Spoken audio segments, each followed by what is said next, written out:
Hello students, हम लोग relation को पहले कर चुके हैं, डेफिनेशंस के बारे में सब जान चुके हैं। आज मैं कुछ क्वेश्चंस की प्रैक्टिस कराऊंगा और थोड़ा फंक्शन को आगे लेके जाऊंगा।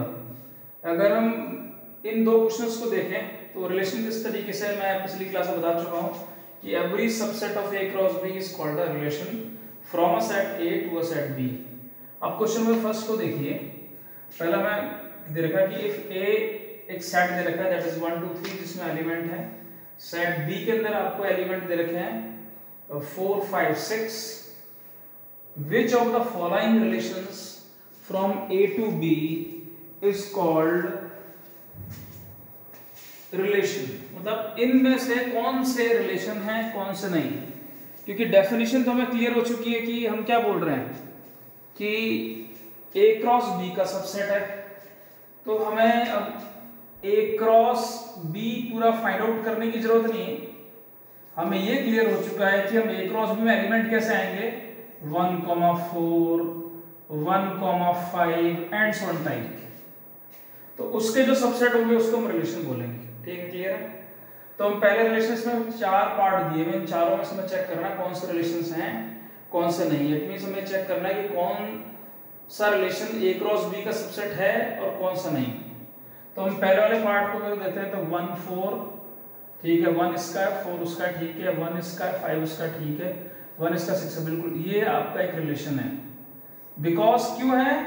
Because it is subset of A cross B. Because ये ए क्रॉस बी का सबसेट है इसलिए रिलेशन है। आप सब ये रीजन दे सकते हैं। R2 की अगर हम बात करेंगे तो 1 5 के साथ ऑर्डर पेयर है, 2 4 के साथ में है, 3 6 के साथ में, बिल्कुल ठीक है। It is also a relation because it is a subset of A cross B, same part है। R3 रिलेशन की बात करते हैं 1 4, तो 1 4 आ गया ठीक है, 1 5 ठीक है, 3 6 बिल्कुल सही है, 2 6 सही है, 3 4 सही है, बिल्कुल सही है। फर्स्ट एलिमेंट जो होंगे ऑर्डर्ड पेयर के वो ए से होने चाहिए और सेकंड एलिमेंट बी से होने चाहिए। तो दिख रहा है this is also a relation from A to B because it is a subset of A cross B. हम R4 की बात करते हैं 4 2, बस यही गलती होगी, पहले से ही मैं क्लियर हो गया। 4 is not a element of A, ये ए का एलिमेंट नहीं है, तो ये ए क्रॉस बी का सबसेट तो लग ही नहीं रहा है। पहला एलिमेंट किसका आ गया, बी का आ गया, फिर 2 आ गया, फिर 2 इसका आ गया, 6। ना तो ये ए क्रॉस बी का सबसेट दिख रहा है, ना ही ये बी क्रॉस ए का सबसेट दिख रहा है। It is not a relation, not a relation. Clear हो गया। तो इन 4 पार्ट में से फर्स्ट 3 रिलेशन है, लास्ट वाला रिलेशन नहीं है। एक और क्वेश्चन इसी में ऐड कर दे रहा हूं, नंबर ऑफ रिलेशंस की, जिस पिछली बार हमने बात की थी। तो फटाफट अगर हम कोई बोले कि टोटल नंबर ऑफ कितने रिलेशंस, अभी हमको उसको बोर्ड पे कितने 3 दिख रहे हैं, 4 तो है ही नहीं, इसका 3 रिलेशन दिख रहे हैं। और कितने रिलेशंस हम बना सकते हैं, तो मैं अगर यहाँ बात करूंगा तो आपको याद होना चाहिए कि हमने पिछली बार Na क्रॉस बी किया था, दैट इज उसको कितना होगा Na इंटू Nb होगा। तो Na में कितने एलिमेंट्स हैं, Na में 3 एलिमेंट्स हैं, Nb में कितने एलिमेंट्स हैं 3, तो कितने होगा टोटल 9 एलिमेंट्स हो गए।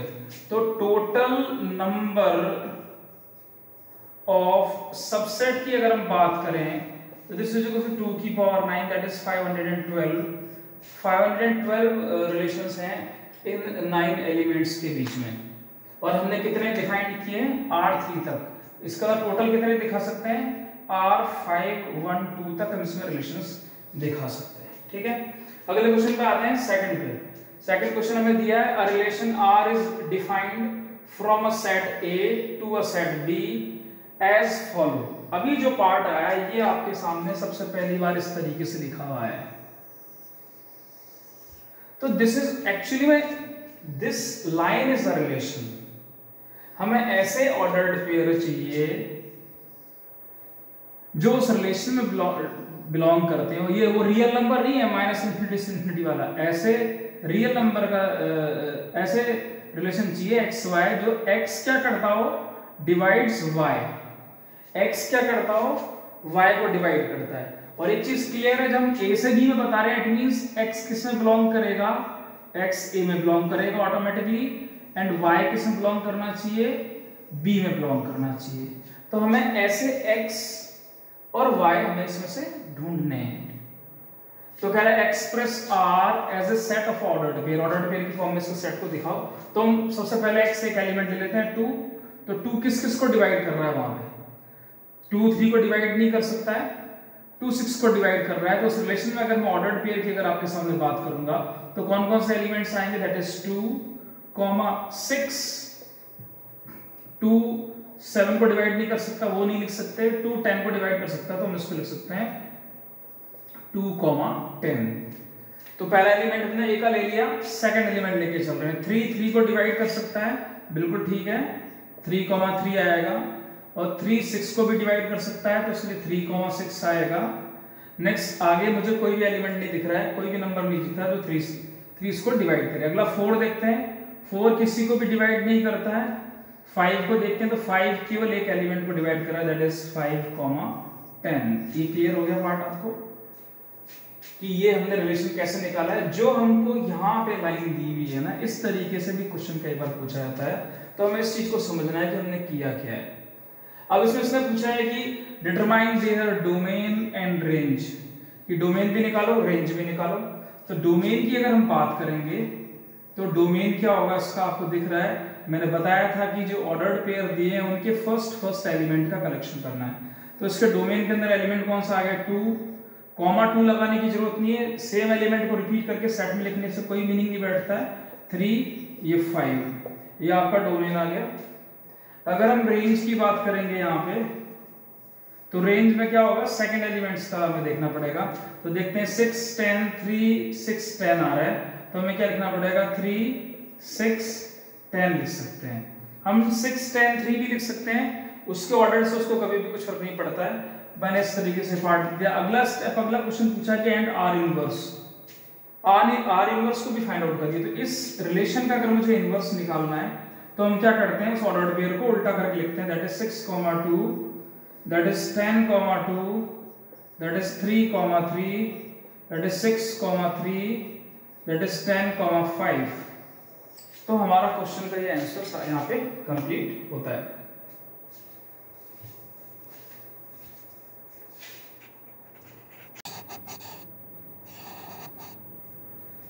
सिमिलरली ऐसे 2 क्वेश्चंस और हैं आपके सामने। आपको दिख रहा है कि a relation defined from a set A to set B follows this। इस बार रिलेशन क्या दिया हुआ है? xy belongs to this relation if x and y is relatively prime। ये क्या होना चाहिए? relatively prime। तो x को एक चीज क्लियर है, जब भी x आएगा सेट जो पहले जहां से डिफाइंड है वो होगा, y जो होगा वो दूसरे वाले से बिलोंग करेगा। अब रिलेटिवली प्राइम नंबर का मतलब होता है 2 नंबर रिलेटिवली प्राइम कहलाते हैं अगर उनका हाईएस्ट कॉमन फैक्टर 1 हो, इसके अलावा कोई भी नंबर ना हो। उन दोनों नंबर्स का प्राइम होना बिल्कुल भी जरूरी नहीं है। अगर हम यहाँ इस रिलेशन की बात करते हैं तो इस रिलेशन के अंदर आप देखेंगे कि रिलेटिवली प्राइम नंबर कौन कौन से हैं। उसको ऑर्डर्ड पेयर में अगर हम लिखने की बात करें तो 2, दैट इज 2, 3 ये रिलेटिवली प्राइम है क्योंकि इन दोनों को 1 ही एक ऐसा नंबर है जो डिवाइड कर रहा है। नेक्स्ट आएगा इसमें 2, 7। 2,6 नहीं हो सकता था क्योंकि 2,6 में जो हाईएस्ट कॉमन फैक्टर है वो 2 है। 2 को डिवाइड कर रहा है, 2 6 को डिवाइड कर रहा है। नेक्स्ट आएगा 2, 10 भी नहीं हो सकता। नेक्स्ट आएगा 3 नहीं हो सकता क्योंकि हाईएस्ट कॉमन फैक्टर 3 हो गया। 3 6 भी नहीं हो सकता क्योंकि हाईएस्ट कॉमन फैक्टर हो गया। 3 7 है। नेक्स्ट 3, 10 ये इन दोनों का हाईएस्ट कॉमन फैक्टर क्या है? 1 ही है। जबकि 10 is not a prime number but these 2 numbers are called relatively prime. Next है 4, 3।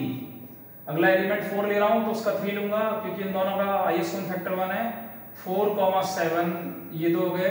नेक्स्ट 5, 3, 5, 6, 5, 7। 5, 10 नहीं हो सकता। तो these are the ordered pair of this relation। ordered pair के अंदर हमने इस रिलेशन को लिख दिया। तो वो रिलेशन आपको क्या दिया हुआ था कि x और y ऐसे इस रिलेशन में बिलोंग करनी चाहिए कि वो आपस में रिलेटिवली प्राइम हो।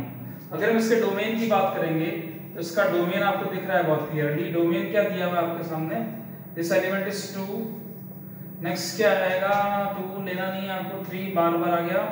4 लेना है आपको, 5 लेना है, बस ये इसके डोमेन के अंदर एलिमेंट्स आ गए। अब अगर हम रेंज की बात करेंगे तो रेंज में कौन कौन से एलिमेंट्स आ रहे हैं, दैट इज 3, फिर कितना आ रहा है 7, फिर कितना आ रहा है 10, फिर 3 अगेन आ रहा है, फिर कितना आ रहा है 6 आ रहा है, 7 अगेन आ रहा है। तो उसके बाद में कोई भी नंबर यहाँ पे नहीं दिखा रहा, तो डोमेन और रेंज आपके सामने इसका ये क्लियर है, ठीक है।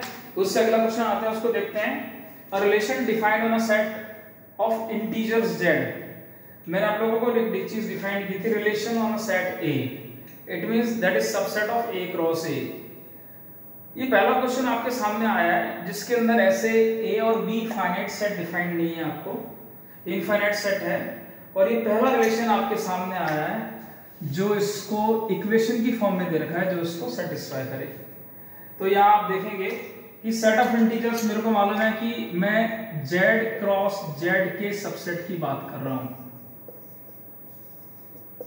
जो इसको सेटिस्फाई करे। ऐसे मुझे एलिमेंट्स चाहिए, या x भी z में बिलोंग करेगा और y भी किसमें बिलोंग करेगा, z में। सेट ऑफ इंटीजर्स है तो प्लस माइनस में लिख सकते हैं। अब इसको थोड़ा सा अपने को सावधानी से करना पड़ेगा। हम इसमें y को x की टर्म में लिख सकते हैं या x को y की टर्म में लिखते हैं। तो इस इक्वेशन को पहले लिख लेते हैं, that is x square plus y square is equal to 25। आप किसी को भी ले सकते हैं, y square is equal to कितना आएगा 25 माइनस x स्क्वायर को उधर ले गया, y is equal to plus minus root में कितना आया 25 माइनस का x स्क्वायर। यहां से हमें क्या करना है, x की वैल्यूज सेट ऑफ इंटीजर्स में से निकालनी और ऐसी x की वैल्यूज रखनी कि y भी इंटीजर आए, दोनों इंटीजर होंगे तभी वो इस रिलेशन को सेटिस्फाई करेंगे। क्लियर है?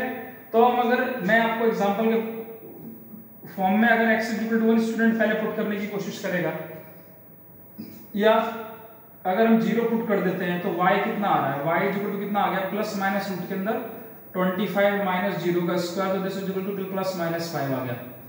तो आप देखेंगे x 0 पुट करने में 5 भी आ रहा है और माइनस 5 भी आ रहा है।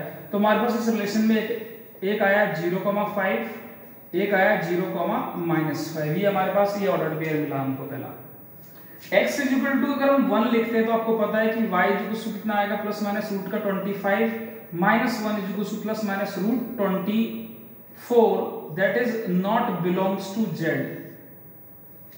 आपने क्या बोला है, z क्रॉस z का सबसेट होना चाहिए। इसका मतलब ये हम x1 वाले को हम यूज नहीं कर सकते हैं क्योंकि उसके लिए जो y मिल रहा है वो इंटीजर नहीं है, इसको सेटिस्फाइड जरूर कर रहा है but that is not a integer, तो वो हमारे इस रिलेशन में नहीं आएगा। अब आप लोगों को आइडिया है हम कौन कौन से नंबर्स की बात कर रहे हैं। अब अगर मैं इसमें बात करूंगा तो आपको प्लस माइनस 3, पहले हम प्लस 3 ले लेते हैं। तो प्लस 3 अगर हम ले रहे हैं तो y इज इक्वल टू कितना आएगा, प्लस माइनस रूट के अंदर कितना आएगा 25 माइनस ऑफ 3 का whole square is equal to plus minus root की बात करेंगे दैट इज 25 माइनस का 9, और this is equal to plus minus का 16, this is equal to plus minus का 4। तो आपको पता पड़ गया एक ऑर्डर पेयर क्या है हमारे पास में, दैट इज 3,4, दैट इज 3,-4। अगर हम ऐसी बात करें x इज इक्वल टू, यहाँ पे आपको पता होगा कि -3 भी लिख सकते हैं, तब भी हमारे रिजल्ट में कोई फर्क नहीं आएगा क्योंकि y इज इक्वल टू कितना होगा प्लस माइनस रूट में कितना है 25 माइनस ऑफ -3 का स्क्वायर, वो प्लस ही रहेगा। This is equal to plus minus root में कितना है 25 माइनस 9 अगेन प्लस -4। तो हमारे पास और रिलेशन एलिमेंट है -3,4 -3,-4। तो एक तो हमारे पास में ये एलिमेंट आया, एक हमारे पास में ये आया x इज इक्वल टू एक प्लस माइनस 4 डायरेक्ट लिख रहा हूं मैं। तो y इज इक्वल टू कितना आएगा, प्लस माइनस रूट के अंदर क्या लिखेंगे 25 -4 का होल स्क्वायर, प्लस माइनस 4 दोनों लिख दो। दिस इज इक्वल रूट में कितना आएगा 25 बाहर प्लस माइनस है कितना आएगा माइनस का 16 इज इक्वल टू रूट के अंदर बाहर प्लस माइनस है 9 इज इक्वल टू प्लस -3। तो इसके 4 ऑर्डर पेयर पड़ेंगे। एक बार हम प्लस लेंगे, प्लस का 4 3, प्लस का 4 माइनस का 3, एक बार माइनस का 4 3, एक बार माइनस का 4 माइनस का 3। क्लियर? नेक्स्ट अगर हम बात करेंगे तो x इज इक्वल टू कितना आएगा प्लस माइनस 5, प्लस माइनस 5 लिखेंगे तो y इज इक्वल टू कितना आएगा प्लस माइनस रूट के अंदर, प्लस माइनस रूट के अंदर अगर हम लिखते हैं तो ये वाला पार्ट क्या आएगा आपके पास में, दैट इज 25 माइनस 5 का square plus minus, this is equal to plus minus root के अंदर कितना होगा 25 माइनस 25 इज इक्वल टू कितना आया प्लस माइनस 0। आपको पता होना चाहिए 0 इज अ साइनलेस नंबर, इसलिए उसके आगे कभी प्लस माइनस नहीं लगता है। और यहाँ पे जो लास्ट वाला पेयर है वो कितना है 5,0, दैट इज -5,0। इसके आगे अगर हम x = ±6 लिखते हैं तो आप देखेंगे कि रूट के अंदर नेगेटिव आ जाएगा। इसको आगे डिस्कस किया जाएगा जब हम कॉम्प्लेक्स नंबर पढ़ेंगे। तो यहाँ पे इसका ये पार्ट और हो गया और हमने इसके अलावा सारे नंबर लिख दिए हैं। इसके पीछे भी अगर हम जाएंगे तो हम सारे नंबर प्लस माइनस सारे वैल्यू ले चुके हैं। तो हमारे इस रिलेशन कैपिटल आर में कौन कौन से एलिमेंट्स आए हैं उनको जरा हम लिख के देखते हैं। तो फर्स्ट अगर मैं आपसे बात करूं कि मैंने अगर 0 पुट किया था तो कितना आया था, दैट इज 0,5, 0,-5। नेक्स्ट अगर मैं बात करता हूं 3 पुट किया था तो कितना आया था मेरे पास में, दैट इज 3,4 प्लस का 3, -4, फिर -3 पुट किया था, माइनस का 3,4, माइनस का 3, -4, अगेन +-4 पुट किया था तो 4,3, 4,-3। सिमिलरली आप बात करेंगे -4,3, -4,-3, और जो लास्ट है दैट इज 5,0, दैट इज -5,0। ये आपके पास में रिलेशन आ गया। इसका आप डोमेन और रेंज भी निकाल सकते हैं बड़े आसानी से।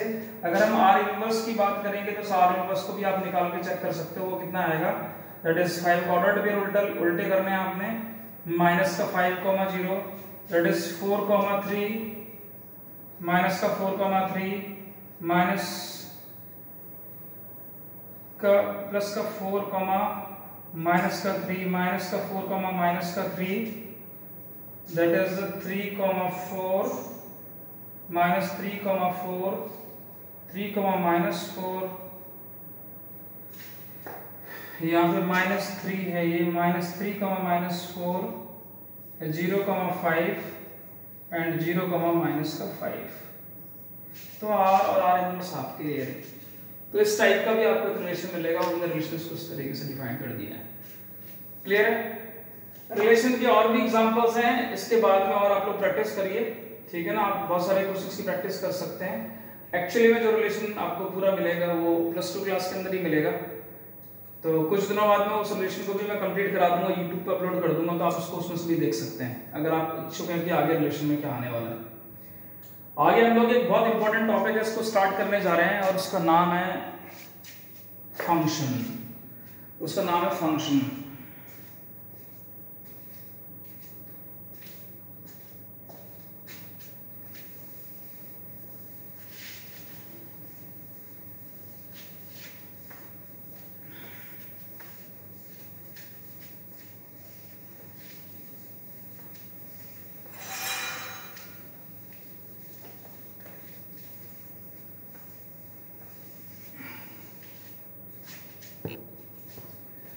अगर हम फंक्शन की बात करेंगे तो फंक्शन की अगर मैं शुरुआत करूंगा तो मैं आपसे बोलूंगा कि function is a special type of relation. It means क्या हुआ, फंक्शन भी एक रिलेशन है बट वो एक स्पेशल टाइप का रिलेशन है। क्या है उसकी डेफिनेशन में आगे आऊंगा। इस सेंटेंस को जो मैंने बोला इसको मैं इस तरीके से बोल सकता हूं कि जैसे every square is a rectangle but every rectangle is not a square. यहाँ पे भी every relation is a function but every function is a relation but every relation is not a function. वापस सुनिए कि every function is a relation but every relation is not a function, क्योंकि relation की definition अलग है, function की definition अलग है। तो हमें उन दोनों को रिलेशन कर चुके हैं, फंक्शन को मैं लिखा रहा हूं। फंक्शन क्या चीज है उसको समझने की हम कोशिश करते हैं। फंक्शन लिखिए आप,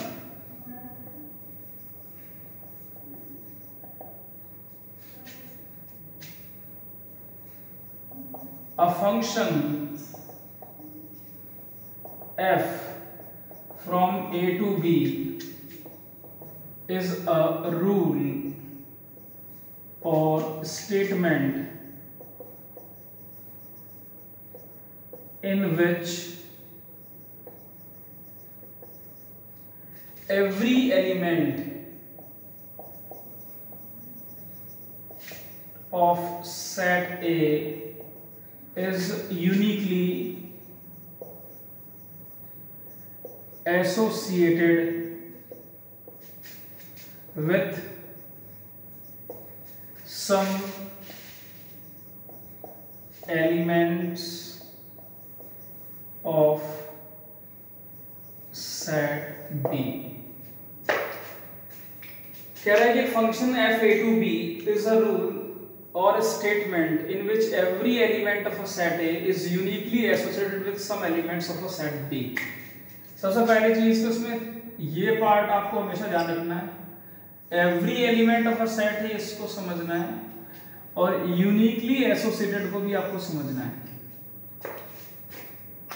अगर ये आपने समझ लिया तो फंक्शन का बेसिक कंसेप्ट आपको समझ में आ गया कि है क्या। बाकी तो बहुत वास्ट है, इसको समझाने के लिए मुझे कंप्लीटली अगर मैं बात करूं तो 1 महीना लगता है। अगर मैं अपनी क्लास के अंदर रेगुलर पढ़ाता हूं तो 1 मंथ तक इस टॉपिक को कराता रहता हूं।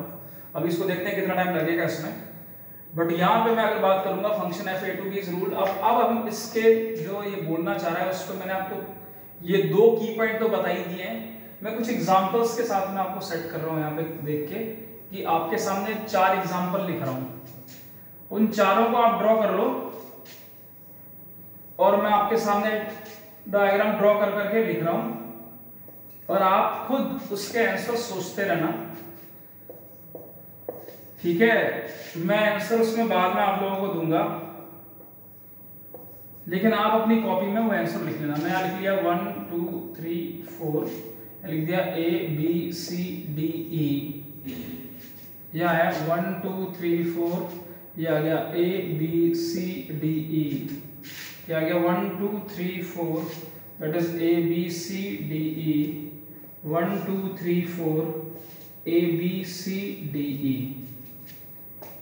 इन चारों से मैं मैपिंग कर रहा हूं, आप भी मैपिंग कर लीजिए या फिर आप इसको देख लीजिए और आंसर लिखते जाइए इसमें से जो पार्ट दे रखे हैं आपको।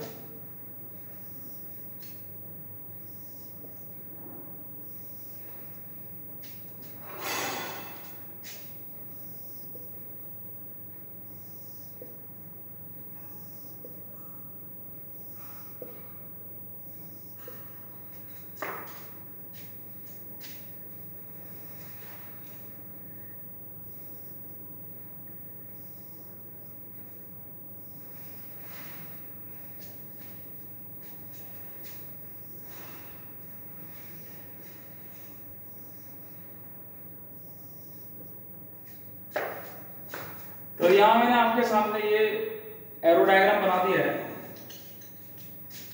आज एरो डायग्राम के अंदर मैं आपके सामने इसके ऑर्डर पेयर भी लिख देता हूं इसके।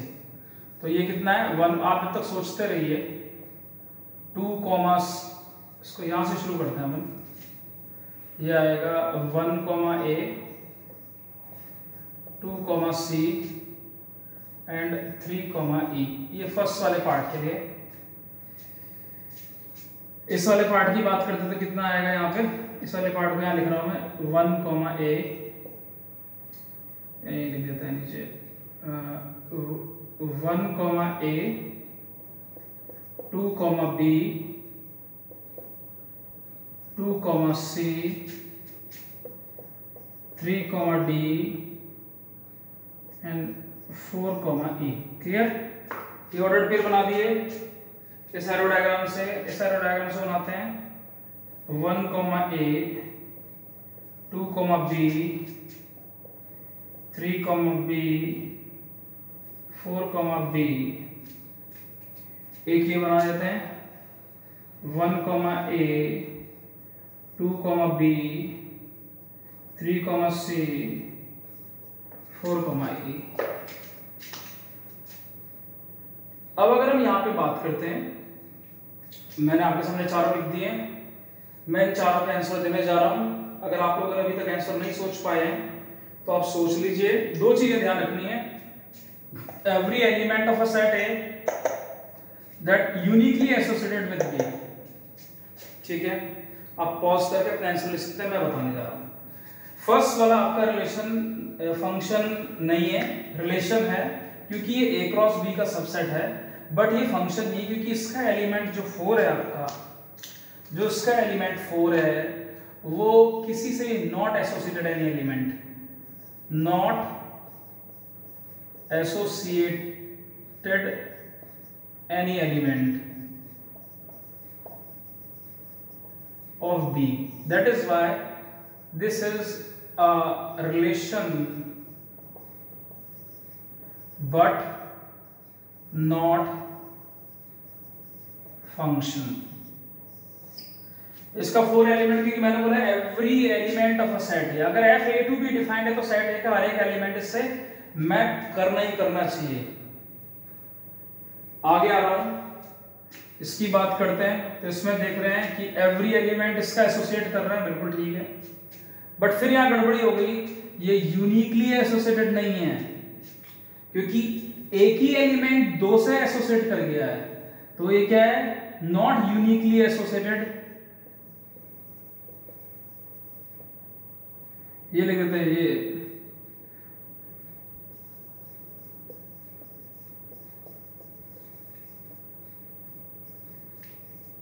नॉट यूनिकली एसोसिएटेड इज, ये क्या है फिर? Not function. ये फंक्शन नहीं है, but it is a relation because it is a subset of A cross B. तो आप समझ रहे हैं, वो एक जो पतली सी लाइन हमने ड्रॉ की हुई है, जो दिखाई भी दे रही है रिलेशन और फंक्शन के बीच में, वो यहीं से डिसाइड हो रही है। ये आपको ध्यान रखना, बहुत बेसिक कंसेप्ट है। इसके बाद हम आगे आते हैं। 1 का ए से मैप, 2 का बी से मैप, 3 का बी से मैप, 4 का भी बी से मैप, सब बी पे मैप करके ये फंक्शन है। Yes, it is a function because it is a uniquely associated and every element of a set है। अब बच्चे कहीं परेशान हो जाएंगे कि कैसे यूनिकली एसोसिएटेड हो गया, ये तीनों इसको मैप तो कर रहे हैं। यूनिकली एसोसिएटेड कैसा है? एक एलिमेंट 2 पे मैप नहीं करना चाहिए।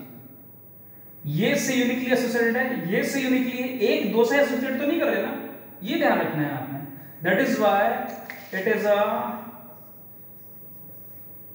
Function as well as relation. लेकिन फंक्शन इसलिए हम इसको फंक्शन ही लिख रहे हैं, अंडरस्टूड है फंक्शन है तो हम उसको रिलेशन तो मान ही लेंगे। हम ऐसा तो नहीं होता कि भाई हम जब स्क्वायर को प्रूफ कर रहे होते हैं कि इट इज अ स्क्वायर और हम बोलेंगे कि ये सब क्वाड्रिलेटरल भी है, हम नहीं बोलते ना। जब हम पर्टिकुलर टाइम पे जिस डायग्राम की बात कर रहे हैं उसी की बात करेंगे। तो यहाँ पे हम फंक्शन बोलते हैं, अंडरस्टूड है हम ये जानते हैं कि ये रिलेशन भी है। ये भी आपका क्या है? It is a function.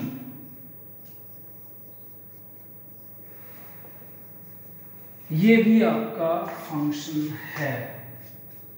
Clear? तो यहां पे मैं जो चीजें आपको बताने जा रहा हूं वो बहुत इंपॉर्टेंट थिंग्स हैं। ये तो इसको हमने जो सेट्स के थ्रू इसको आगे लेके आ रहे हैं। अब हम कर क्या रहे हैं और इस फंक्शन की हमें रिक्वायरमेंट क्यों है, हमारी लाइफ में फंक्शन होता क्यों है, हम कैलकुलस में एक्स और वाई जो आ गया बार बार आएगा फंक्शन के अंदर, इसको पढ़ते क्यों हैं, इन सारी चीजों के मैं आपको रीजंस दूंगा और सारी चीजों को बताऊंगा कि हम ऐसा क्यों कर रहे हैं और हम इसे पढ़ के फायदा क्या हो रहा है और इसको पढ़ने पे हम बीटेक क्यों कर पा रहे हैं या हम इंजीनियर क्यों बनते हैं अगर हम इस तरीके से मैथमेटिक्स को पढ़ते हैं। तो बेसिकली क्या है कि हम जितने भी ह्यूमन बीइंग है हम एक ही चीज चाहते हैं, हम लोग चेंजेस को देखना चाहते हैं, वो भी पॉजिटिव चेंजेस को। हम हमेशा चेंजेस को एनालिसिस करना चाहते हैं, आप हमेशा चेंजेस को एनालिसिस करते हैं। आपकी फैमिली में अगर आप देखेंगे तो आपके पेरेंट्स आप अपने बच्चों को चेंजेस के एनालिसिस को देखते हैं, वो पॉजिटिव कि मेरा बेटे ने ये कर लिया, मेरा बेटा ये कर रहा है, तो वो एनालिसिस करते हैं लाइफ में क्या चल रहा है, हमारे घर के बाहर की सिचुएशन कैसी है, सड़क उतनी अच्छी है कि नहीं, पहले से साफ सफाई ज़्यादा अच्छी है कि नहीं, हमारा शहर कैसा है, हमारा स्टेट कैसा है, हमारा देश कैसा है, हमारा वर्ल्ड कैसा है। तो जब हम इस तरीके की थिंकिंग प्रोसेस में आते हैं तो हम हर एक व्यक्ति ऑब्जर्वर है अपने अपने लेवल पे, हर एक की अपनी अपनी ऑब्जर्वेशन पावर होती है। तो बेसिकली जो कैलकुलस है जहां से फंक्शन शुरू हो रहा है ये ऑब्जर्वेशन पावर को बढ़ाता है आपकी और एक एनालिसिस करवाता है आपसे कर्व के अंदर। और वो कर्व कहां से आते हैं, क्यों आते हैं वो कर्व, उनका एनालिसिस करने की क्या जरूरत पड़ी हुई है, तो वो सारी चीजों को मैं आपको फंक्शन के थ्रू ही समझाऊंगा। अगर मैं आप दूसरी, जैसे मैं आपसे जो बात कर रहा हूं दूसरे डायरेक्शन में अगर मैं आपसे बात करूं तो सचमुच में फंक्शन इटसेल्फ अ मशीन, एक मशीन है। दुनिया की सारी चीजें फंक्शन मानता हूं, कोई भी चीज ऐसी नहीं है जो फंक्शन नहीं है। अब यहीं पे वो चीजें सारी की सारी निकल के आएंगी जिसे हमें समझना पड़ेगा कि हम ये सब, यहाँ पे आपने इन दो को फंक्शन बताया है तो हम डिस्कस कर चुके हैं ना पहले भी कि जो ऑर्डर्ड पेयर का जो फर्स्ट एलिमेंट होते हैं उसका जो कलेक्शन करते हैं ये क्या होता है, आपका डोमेन होता है। और जो ये बाहर निकल के आ रहा है, जो ये दूसरा पार्ट ये निकल के आ रहा है, ये पार्ट जो आ रहा है या जिससे वो मैप कर रहा है वो क्या कहलाता है, उसका रेंज। और जो बी सेट दे रखा है आपका वो क्या होगा, हमेशा आपका कोडोमेन। तो मैं क्या बोल रहा हूं, दुनिया की सारी चीजें फंक्शन है। आप उसको उस तरीके से मानो कि एवरीथिंग इज अ फंक्शन। अब आपको उससे बहुत अच्छा ढंग से समझाता हूं कि सब चीजें फंक्शन क्यों हैं। आप उसको कैसे रिलेट करोगे मैं उसको समझाने की कोशिश करता हूं। सब चीजें फंक्शन इसलिए है क्योंकि बेसिकली क्या है कि मशीन है, आप किसी मशीन में कोई चीज डालते हो तो उस मशीन के अकॉर्डिंग आउटपुट आता है। जैसे आप अगर हम बात करें कि आटे की चक्की होती है, तो आटे की चक्की में आप क्या करते हो, आप उसमें गेहूं डालते हो, बाजरा डालते हो, ज्वार डालते हो, मक्का डालते हो, बहुत सारे सीड्स डालते हो जिससे आपको उस पिसा हुआ अनाज मिलता है और उसको खाते हैं, बेक करते हैं, खाते हैं। अगर उस चक्की के अंदर अगर मैं बहुत सारे पत्थर के टुकड़े लाके डाल दूं तो क्या होगा, वो मशीन खराब हो जाएगी, वो चक्की खराब हो जाएगी, वो फंक्शन खराब हो जाएगा। इट मीन्स दैट आटे की चक्की इज ऑल्सो फंक्शन। डोमेन्स का क्या है, all types of seeds. Range का क्या है, जो पिसा हुआ हमारे पास मसाला निकल रहा है या पिसा हुआ आटा निकल रहा है, वो सब चीजें। तो आपको इस तरीके से समझना है फंक्शन क्या है। फंक्शन एक मशीन है। अब अगर मैं आपसे बात करूं, घर के अंदर हमारे जूसर होता है, तो जूसर में क्या होगा, आप उसमें तो गेहूं नहीं डालोगे ना, उसमें तो आप टमाटर डालोगे, गाजर डालोगे, ठीक है ना, पाइनएप्पल डालोगे, ऑरेंज डालोगे, तो इसका जूस निकालोगे। मेरा पॉइंट समझ में आ रहा है? तो उसके अंदर अगर हम ऐसे गेहूं चीजें डाल देंगे तो वो उसके जूसर को खराब कर देगा। तो every function has its domain and every function has its range. उसकी अपनी रेंज। कोडोमेन के अंदर कुछ नहीं आता, सारा संसार ले लो आप। कोडोमेन को कभी भी हमें इस तरीके से सोचना नहीं, वो हमेशा सब कुछ है। लेकिन हमारे लिए जो फंक्शन में इंपॉर्टेंट है, हम अंदर क्या डाल रहे हैं और उस मशीन से बाहर क्या निकल रहा है, दैट इज वेरी इंपॉर्टेंट। हमारे पास इतनी सारी मिसाइल है, अग्नि 1, अग्नि 2, अग्नि 3। अगर अग्नि 1 के अंदर अग्नि 2 का रॉकेट लॉन्चर डाल देंगे तो वो ब्लास्ट कर जाएगा।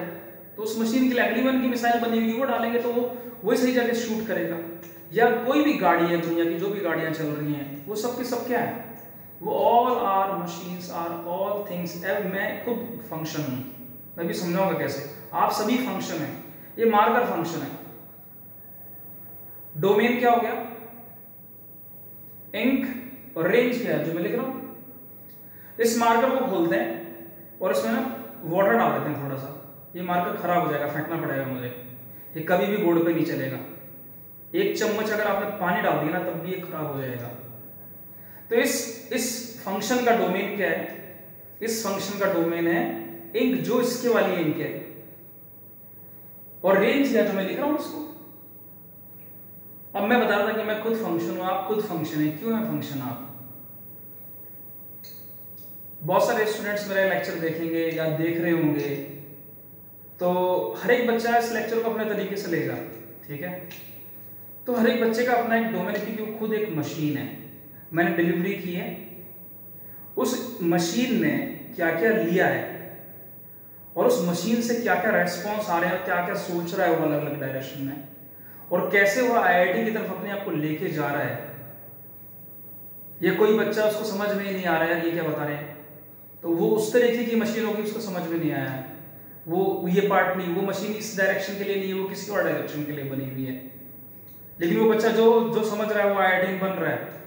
तो डोमेन क्या है, जो मैं डिलीवरी कर रहा हूं आप लोगों को, और रेंज क्या है, रेंज आपकी लाइफ के अंदर जो अचीवमेंट्स आप आईआईटी बन रहे हो, आगे आईएएस बन रहे हो, क्या बन रहे हो, वो आप बन रहे हो, बट मशीन तो आप हो ना। ये मशीन के अंदर जो इनबिल्ट अंदर है ना, उसमें क्या जा रहा है, कितनी वो मशीन कौन सी चीज ले रही है, वो सबसे इंपॉर्टेंट पार्ट है। तो वो जो पार्ट आप ले रहे हो, दैट इज कॉल्ड डोमेन। जो आप अपनी लाइफ में रिलिश करोगे, जो रेंजेस पाओगे, जो आपने ऊंचाइयां छुओगे, जिसको हम बोल सकते हैं अपनी कॉमन लैंग्वेजेस के अंदर, वो रेंजेस हैं आपकी। तो बेसिकली आप समझ गए होंगे कि मैं किस डायरेक्शन में बात करने की कोशिश कर रहा हूं। तो हम हमेशा दो वेरिएबल के अंदर बात करेंगे, जिसमें हम इस तरीके से चलेंगे कि उसकी डोमेन होगी और उसकी क्या होगी, रेंज होगी। +1 क्लास के अंदर डोमेन बताना आसान है, रेंज को थोड़ा बहुत मुझे एक्सप्लेन करना पड़ेगा। +2 की क्लास के अंदर ढंग से समझा सकता हूं मैं, क्योंकि किसी भी फंक्शन का रेंज निकालने का पर्टिकुलर कोई मेथड नहीं है। अलग अलग फंक्शंस के लिए अलग अलग तरीके से सोचना पड़ता है, और बहुत सारे स्टैंडर्ड फंक्शंस के आपको डोमेन और रेंज एक्सप्लेनेशन के साथ में आएंगे, लेकिन बाकी फंक्शंस के डोमेन निकालना आसान है, वो कोई इशू नहीं है, लेकिन रेंज निकालने में हमें थोड़ा टाइम लगेगा, या +2 तक हमें वहां पहुंचना पड़ेगा। फिर मैंने भी एक चीज, अभी मैं वापस रुक रहा हूं यहाँ पर, क्यों? क्योंकि मेरे को मालूम है कि मैं आपसे एक बात कर चुका हूँ, मैं आपसे बोल चुका हूँ कि हम एनालिसिस करते हैं इससे, अभी मैं उस जगह पे नहीं आया हूँ। फंक्शन के लिए आप एक चीज मान लीजिए कि फंक्शन इटसेल्फ अ मशीन, ये पॉइंट क्लियर हो गया। तो यहाँ पे एक चीज तो क्लियर है कि मेरे को गाजर या गेहूं तो नहीं डालना पड़ेगा, हम रियल वैलिड फंक्शन की बात करेंगे, तो हमारे डोमेन के अंदर भी रियल नंबर्स डालेंगे, और रेंजेस में भी क्या होगा, रियल नंबर्स ही आएंगे। तो हम रियल वैलिड फंक्शन पढ़ रहे हैं, तो मैथमेटिक्स वाला फंक्शन पढ़ रहे हैं, तो इसमें x के इनपुट के अंदर हम विचार में डाल सकते हैं, हम x के अंदर जो डालेंगे वो रियल नंबर्स डालेंगे, और आउटपुट के अंदर भी क्या आएगा, रियल नंबर निकल के आएगा। तो वो रियल नंबर जब उस चीज का हम एनालिसिस करेंगे, वो हमारा फंक्शन कहलाएगा। और वो कौन कौन से फंक्शन होंगे, कुछ स्टैंडर्ड फंक्शंस मैं आप लोगों को यहाँ पे समझाऊंगा। अभी मैं वापस आगे भी मेरी बात कंप्लीट करने के लिए जा रहा हूँ, क्योंकि मुझे मालूम है मुझे बहुत सारी चीजें भी समझानी पड़ेंगी, ताकि आपको क्लियर हो कि हम कैलकुलस क्यों पढ़ रहे हैं और ये फंक्शन हमारी लाइफ में आए क्यों हैं। अब मैं आपको कुछ एग्जांपल से क्लियर करता हूँ। हमारे टाइम में तो क्या होता था, हम लोग पूरे 7-7 घंटे के मैच देखते थे, वनडे मैचेस आते थे, क्रिकेट पे बहुत जुनून होता था। अभी क्या है, उन्होंने पता है कि पब्लिक के पास टाइम नहीं है, बंदे बहुत बिजी हैं, सबकी लाइफ बहुत टाइट है, शेड्यूल में बंधी हुई है। वो तो भी चलो कोविड की वजह से हम लोग सब घर के अंदर बैठे हुए हैं, लेकिन सबकी इतनी लाइफ टाइट है, तो उस सिचुएशन में क्या होता है कि आप अब 2020 हो गया है, आप 4 घंटे में मैच खत्म हो जाता है। पहले हम 7-7 घंटे तक पूरा दिन बर्बाद करते थे, हमें याद है कितने ही मैच हमने देखे हैं। अब मैं आपको इस एग्जांपल से एक चीज समझाने की कोशिश कर रहा हूं कि कैसे हम किसी चीज को एनालिसिस करते हैं। अब इस क्रिकेट के मैच को मैंने फंक्शन की तरह कन्वर्ट किया है। कैसे कन्वर्ट किया है, अगर मैं आपसे बात करूं कि कोई बॉलर बॉल कर रहा है, तो बॉलर जब बॉल करता है तो बैट्समैन क्या करता है, रन लेता है, 4 मारता है, 6 मारता है या आउट होता है। तो बेसिकली जो डोमेन है वो क्या है, वो बॉलर जो बॉल कर रहा है, रेंज क्या है, जो रन पड़ रहे हैं, या फिर वो आउट भी है रहा, उस आउट को भी मैं रेंज के अंदर मानूंगा।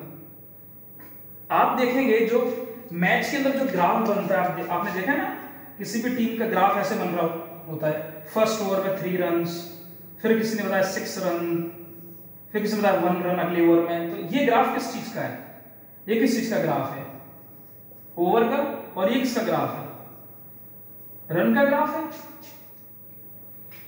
ठीक है, इन सब चीजों के बाद भी आप इस ग्राफ को देखकर तुरंत बता देते हैं इस ओवर के अंदर एक में मान लो कि 25 रन बना दिए किसी ने, तो ये ग्राफ ऐसे ऐसे ऐसे आ रहा है। आप इस ग्राफ को देख के 1 मिनट में एनालिसिस कर लेते हो उस मैच का। मान लो कि बहुत इंपॉर्टेंट मैच छूट गया, भाई ये ग्राफ तो मैंने वो वाला बताया। दूसरा ग्राफ किस तरीके से बनता है कि इंडिया टीम ने ऐसे ऐसे स्टार्ट किया, और यहां से इस वाली टीम ने ऐसे इसको चेज करने की कोशिश की, यहाँ पे डॉट होते हैं, विकेट पड़े होते हैं, किसी का कहीं गिरा होता है, किसी का कहीं गिरा होता है, और इस तरीके से अगर दिखा दिया तो इसका मतलब क्या हो गया, अगर ये आगे नहीं है, इस जगह पे अगर दिखा दिया तो इसका मतलब ये मैच जीत गया, तो नीचे वाला टीम है। आपको 2 मिनट नहीं लगे एनालिसिस करने के अंदर, आपने वो 4 घंटे वेस्ट नहीं किए, आपने वो 7 घंटे वेस्ट नहीं किए। एक XY के ग्राफ में आपने 1 मिनट में एनालिसिस कर लिया पूरे मैच का, कि यार इंडिया की टीम की शुरुआत 0 से हुई थी, इस टीम की शुरुआत यार 6 स्कोर से हुई थी। आप हर चीज को एनालिसिस कर पा रहे हैं इस ग्राफ से। जो BSE सेंसेक्स है, रोज शेयर मार्केट ऊपर नीचे जाता है, वो जो उसमें ग्राफ बन रहा होता है। तो ये जो लाइफ के ग्राफ्स हैं, ये जो कर्व्स के ग्राफ जब आप एनालिसिस कर लेते हो ना, तो फिर वो जो ग्राफ्स आगे प्रॉब्लम्स आने वाली है, बहुत सारी चीजें आगे डेवलप होने वाली है। हर रोज मोबाइल अपडेटेड करना पड़ता है, हर 10, 15, 20 दिन में या महीने भर में, 2 महीने में नया मोबाइल आता है, नया टेक्नोलॉजी के साथ में आता है। क्यों है ये सब? ये नहीं, इसी एनालिसिस के कारण है। जब एक स्टूडेंट एनालिसिस करने बैठता है, चीजों को समझने की कोशिश करता है, और वो अपनी थिंकिंग प्रोसेस बनाता है, पहले वो इनको समझता है, इससे वो बिल्डिंग बनती है। उसके थिंकिंग प्रोसेस की। तो लाइफ में जब उस टेक्निकल प्रॉब्लम में जो प्रॉब्लम आ रही होती है, किसी भी तरीके की टेक्निकल प्रॉब्लम में, क्योंकि वो इतनी सारी चीजों को एनालिसिस करते हुआ है, तो उस एनालिसिस तक पहुंचने में उसे बहुत ही जल्दी टाइम लगता है। फटाफट उस चीज के लिए वो प्रॉब्लम जैसी कोई क्रिएट होती है तो वो एक नई चीज सोच लेता है, और ये तो ब्रेन है, हम कहां से कहां तक पहुंच गए हैं। तो दैट इज वाई फंक्शन बहुत इंपॉर्टेंट टॉपिक है, और इस फंक्शन को अगर हम कंप्लीट बहुत अच्छे ढंग से करते हैं तो कैलकुलस बहुत आसान हो जाता है। और किसी भी आईआईटी के एग्जाम में मेंस और एडवांस दोनों की बता रहा हूं मैं, 35 to 40% कैलकुलस ही है। और अगर 35 to 40% अगर कोई बच्चा कैलकुलस कंप्लीट भी करता है तो वो आईआईटी एडवांस में भी रैंक ले सकता है।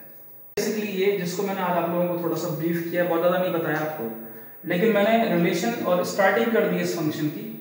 नेक्स्ट लेक्चर में मैं इससे आगे आप लोगों को सम स्टैंडर्ड फंक्शंस और उन सारी चीजों के बारे में डिस्कस करूंगा। That's all.